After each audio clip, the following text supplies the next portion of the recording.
ছাত্ৰ-ছাত্ৰীসকল তোমালোকক মোৰ চেনেললৈ স্বাগতম জনাইছোঁ। আজি আমি পঢ়িবলৈ গৈ আছোঁ লক্ষ্মীনাথ বেজবৰুৱাৰ মালতী কবিতাৰ বিষয়বস্তু বা মূল ভাৱ। লক্ষ্মীনাথ বেজবৰুৱাৰ প্ৰেমমূলক কবিতাসমূহৰ ভিতৰত মালতী অন্যতম। মালতী কবি বেজবৰুৱাৰ মানস প্ৰতিমা, যাৰ প্ৰেমে কবি মনক আৱৰি ৰাখিছে। প্ৰকৃতিৰ মাজত মালতীৰ সৌন্দৰ্যৰ উপমা দিবলৈ গৈ কবিয়ে হাবাথুৰি খাইছে। কিন্তু মালতীৰ অপৰূপ সৌন্দৰ্যৰ তুলনাত কবিয়ে প্ৰকৃতিৰ মাজত বিচাৰিবলৈ অপৰাগ। মালতীৰ তুলনাত প্ৰকৃতিৰ শ্ৰেষ্ঠ সৌন্দৰ্য নিহিত থকা লুইতৰ কুঁৱৰী, ফুলৰ ৰাণী সৌন্দৰ্যৰ মাজত, আকাশী পোহৰৰ নিষ্কণ্ঠতাৰ মাজত, বীণাৰ বাণীৰ মাজত ক'তো বিচাৰি নাপায়। আনকি নাৰীসত্তাৰ আদৰ্শ ৰূপ দেৱী গৌৰীৰ মাজতো কবিয়ে তেওঁৰ মানসী প্ৰিয়াৰ তুলনা বিচাৰি পোৱা নাই। লুইতৰ কুঁৱৰী নহয় ও মালতী, নহয় তেওঁ ফুলৰে ৰাণী, আকাশী পোহৰৰ নহয় তেওঁ প্ৰতিমা, নহয় তেওঁ বীণাৰে বাণী, পৰ্বতৰ জীয়াৰী সুন্দৰী গৌৰী, সাঁচত মোৰ মালতী নাই। ইয়াৰ কাৰণো কবিয়ে ব্যাখ্যা কৰিছে। মালতী কবিৰ ভাৱনাৰ জগতত এনেদৰে বিৰাজমান হৈ আছে যে ভাৱনাৰ জগতখনৰ প্ৰসাৰণৰ লগে লগে মালতীৰ অপৰূপ ৰূপৰাশিৰো প্ৰসাৰণ ঘটে। ভাৱৰে প্ৰতিমা ভাৱতে বাঢ়িছে, ভাৱৰে বেগানী কৰে, বুকুৰে ভিতৰত চেনেহৰ সঁফুৰাত মালতীৰ চেনেহ কণ চৰে। সেয়েহে হয়তো মালতীৰ সৌন্দৰ্যৰ কবিৰ দৃষ্টিত তুলনাহীন। অৱশ্যে নুশুঙা ফুল আৰু নুফুলা কলিৰ লগতো কবিয়ে মালতীৰ সৌন্দৰ্যৰ তুলনা বিচাৰি পাইছে। কিয়নো নুশুঙা ফুল আৰু নুফুলা কলিৰ মাজত সৌন্দৰ্যৰ উপভোগৰ প্ৰচুৰ সম্ভাৱনা থাকে। এনেদৰে মালতীৰ সৌন্দৰ্যৰাশিৰ মাজত কবিয়ে অসীম সম্ভাৱনা অনুভৱ কৰে। এইখিনিতেই ৱাৰ্ডছৱৰ্থৰ লুচি আৰু চন্দ্ৰকুমাৰ আগৰৱালাৰ মাধুৰী কবিতাৰ প্ৰসংগ আনিব পৰা যায়। অৰ্ধ বিকশিত বা বিকাশমান অৱস্থাৰ মাজত সৌন্দৰ্যৰ প্ৰচুৰ সম্ভাৱনা নিহিত হৈ থাকে। লুচি আৰু মাধুৰী কবিতাৰ বিষয়বস্তু উক্ত কথাষাৰৰ আলমতে গঢ় লৈ উঠা। বেজবৰুৱাইও মালতীৰ ৰূপৰ তুলনা দিবলৈ গৈ ৱাৰ্ডছৱৰ্থৰ আগৰৱালাৰ দৰে সম্ভাৱনাময় সৌন্দৰ্যৰ কথাই কৈছে। কবিয়ে মালতীক বুকু ভৰি ভাল পায়। ভাৱৰ প্ৰতিমা মালতীক উৰি জীৱন সুখ দুখৰ লগৰী কৰি হৃদয়ত মৰমৰ বান্ধোনেৰে বান্ধি ৰখাৰ মানস কৰে। চেনেহী মালতীৰ কোলাতেই কবিয়ে জীৱনৰ সকলো কঠোৰ বাস্তৱক পাহৰি এই জগতৰ পৰা আঁতৰি যোৱাৰ ইচ্ছা প্ৰকাশ কৰে। চমুকৈ এয়াই মালতী কবিতাৰ বিষয়বস্তু। মালতী কবিতাৰ ৰোমান্টিক বৈশিষ্ট্যসমূহ আমি ইয়াত দেখিবলৈ পাওঁ।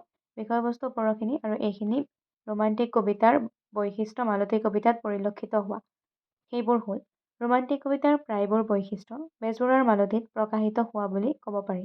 মালতীত প্ৰকাশ পোৱা ৰোমান্টিক কবিতাৰ বৈশিষ্ট্যসমূহ হ'ল ব্যক্তিসত্তাৰ প্ৰাধান্য, প্ৰেমমূলক বিষয়বস্তু, প্ৰকৃতি প্ৰীতি, কল্পনা প্ৰৱণতা, সৌন্দৰ্যৰ আৰাধনা, প্ৰিয়াৰ ৰূপ আৰাধনা, বিশ্ব প্ৰকৃতিত প্ৰিয়াৰ ৰূপ দৰ্শন, ভৱিষ্যতৰ মধুৰ আৰু ৰঙীন কল্পনা, আত্মমুক্তিৰ প্ৰচেষ্টা। মালতী কবিতাত কবি বেজবৰুৱাৰ ব্যক্তিগত অনুভূতি অনুভূত হৈছে। মানসপ্ৰিয়া মালতীৰ প্ৰতি থকা ব্যক্তিগত প্ৰেমে গোটেই কবিতাটোত প্ৰাধান্য লাভ কৰিছে। কবিয়ে মানসী প্ৰিয়া মালতীৰ সৌন্দৰ্যৰ আৰাধনা কৰি তাৰ উপমা প্ৰকৃতিৰ মাজত বিচাৰি ফুৰিছে। তাকেই কৰিবলৈ যাওঁতে কবিয়ে প্ৰকৃতিৰ নৈসৰ্গিক বৰ্ণনাৰ আশ্ৰয় লৈছে। ইয়াৰ জৰিয়তে ৰোমান্টিক কবিৰ প্ৰকৃতি প্ৰীতি প্ৰকাশিত হৈছে। লগতে কবিৰ বিশ্ব প্ৰকৃতিৰ মাজত প্ৰিয়াৰ ৰূপ দৰ্শনৰ প্ৰচেষ্টাও দেখিবলৈ পোৱা যায়। এই পংক্তিসমূহত আমি মালতী কবিতাত থকা ৰোমান্টিক বৈশিষ্ট্য পৰিলক্ষিত হৈছে। পূবৰী ৰ'দতে চিকমিক কৰিছে লুইতৰ পাৰৰে বালি, আকাশত উৰিছে তেনে চিকমিকাই বগলী জাকৰে লালি, পাৰতে কপৌৱাৰ ফুলে চিকমিকাই, পানীতে সতী কৰজোল, মালতীৰ কাঁহিতে দাঁতে চিকমিকাই দেখোঁতেই আমোলমোল। ভাৱৰ প্ৰতিমা মালতীৰ অপৰূপ সৌন্দৰ্য কবি কল্পনাৰ মাজত ক্ৰমশঃ বাঢ়ি গৈছে। কিন্তু কবিৰ কল্পনাই মালতীৰ ৰূপক আকাৰ দিবলৈ সক্ষম হোৱা নাই। এইখিনিতেই মালতীৰ ৰূপ ইন্দ্ৰিয়াতীত তথা বিমূৰ্ত হৈ পৰা বুলি ক'ব পৰা যায়। কবিতাটিৰ শেষফালে ৰোমান্টিক কবিৰ ভৱিষ্যতৰ ৰঙীন কল্পনা প্ৰতিভাত হৈছে। কবিয়ে তেওঁৰ মানস প্ৰতিমা মালতীৰ প্ৰেমক বুকুত সাৱটি সুখ দুখৰ লগৰী হৈ উৰি জীৱন থকাৰ সপোন দেখিছে। এইখিনিতে ক'ব পাৰি বেজবৰুৱাৰ অন্যান্য কবিতাবোৰৰ দৰে মালতীতো গভীৰ আশাবাদ প্ৰকাশিত হৈছে। কবিৰ আশা যে এদিন এই চেনেহী মালতীৰ কোলাতেই জীৱনৰ সকলো নিষ্ঠুৰ বাস্তৱক পাহৰি আত্মমুক্তি লাভ কৰিব। গতিকে দেখা যায় যে মালতী এটি সাৰ্থক ৰোমান্টিক কবিতা। মালতী কবিতাৰ ৰোমান্টিক ভাৱধাৰাই কবিতাটোৰ ভাৱবস্তুক উজ্জ্বল কৰাত বিশেষ ভূমিকা গ্ৰহণ কৰিছে। ইয়াত মালতী কবিতাত প্ৰকাশিত হোৱা ৰোমান্টিক ভাৱবস্তু দেখিবলৈ পাইছোঁ, মালতীৰ বিষয়বস্তু দেখিবলৈ পাইছোঁ। আনহাতে আৰু এটা হৈছে যে মালতী কবিতাটোৰ কাব্যিক সৌন্দৰ্য।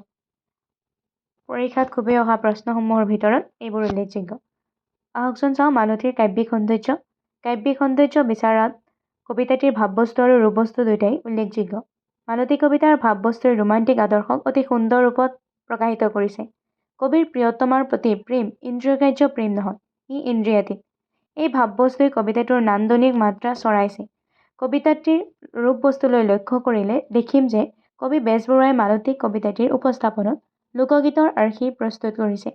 এই প্ৰসংগত প্ৰহ্লাদ কুমাৰ বৰুৱাই বনগীত সুৰীয়া লিৰিক বৈশিষ্ট্য মালতীৰ মনোৰমভাৱে উপচি পৰা বুলি উল্লেখ কৰিছে। পুবৰি ৰ'দতে চিকমিক কৰিছে লুইতৰ পাৰৰে বালি, আকাশত উৰিছে তেনে চিকমিকাই বগলী জাকৰে লালি। ওপৰৰ স্তৱকটোত গীতিধৰ্মী গুণ প্ৰকাশিত হোৱাৰ উপৰিও ইয়াত চিত্ৰধৰ্মী গুণো প্ৰকাশ পাইছে। পূবৰ ৰ'দ, লুইতৰ বালি, বগলী জাকৰ লালি আদিৰ উল্লেখে প্ৰকৃতিৰ বিনন্দীয়া চিত্ৰ এখন আমাৰ চকুৰ আগত আনি দিয়ে। তদুপৰি বগলী জাকৰ লালি শাৰীটোৱে আমাক শৈশৱৰ মন পৰিচিত জগতখনৰ কথা মনলৈ আনি দিয়ে। কবিতাটিৰ অন্ত্যছন্দ মিলে ইয়াৰ সুখপাঠ্য বঢ়াইছে, লগতে কবিতাটিৰ শব্দ চয়নৰ ক্ষেত্ৰতো বেজবৰুৱাই বিশেষ সিদ্ধহস্ততা দেখুৱাইছে। লালি, ফটিকাৰ জোল, আমোল মোল, বেহানী, চেনেহী, নিষ্ঠুৰ আদি শব্দই ভাৱবস্তুক উজ্জ্বল কৰাত বিশেষভাৱে সহায় কৰিছে। সামৰণি। আলোচনাৰ শেষত ক'ব পাৰি যে বেজবৰুৱাৰ মালতী এটি সাৰ্থক ৰোমান্টিক কবিতা। ইয়াত প্ৰকাশিত ৰোমান্টিক প্ৰেম তথা ৰোমান্টিক ভাৱদৰ্শই কবিতাটোৰ সাৰ্থকতাৰ মূল কাৰণ। তাৰ উপৰি ইয়াৰ উপস্থাপনত প্ৰয়োগ কৰা লোকগীতি ধৰ্মী গুণে কবিতাটিৰ নান্দনিক মাত্ৰা দুগুণ চৰাইছে বুলি ক'ব পাৰি। ধন্যবাদ। আপোনালোকে মোৰ চেনেলটো ছাবস্ক্ৰাইব কৰি দিব, লগতে লাইক কমেণ্ট কৰিবলৈ নাপাহৰিব।